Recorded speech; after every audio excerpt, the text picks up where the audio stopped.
اینجا نگه داریم.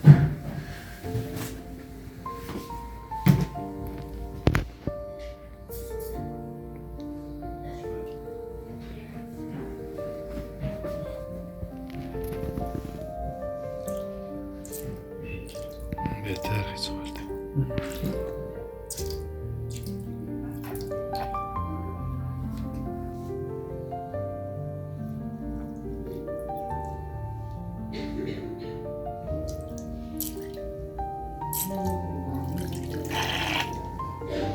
این گوش به نظر میاد آمد خودش شد.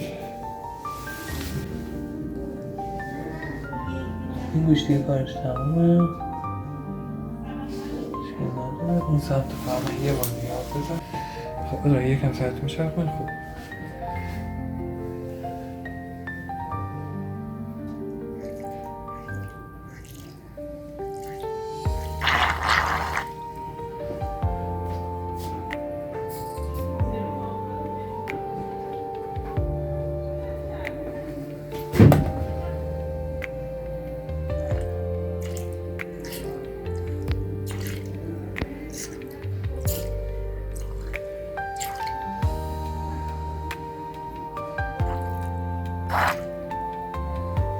روزی چند بار قطره ریختی؟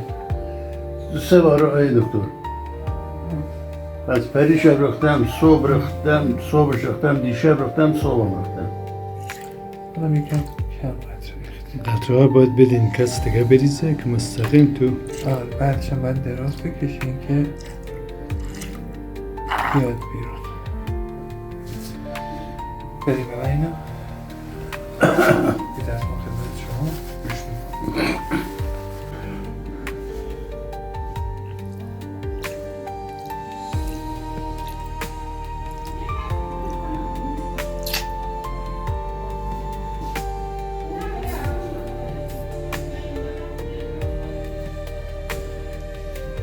صاف بگیم؟ نه نگه. صاف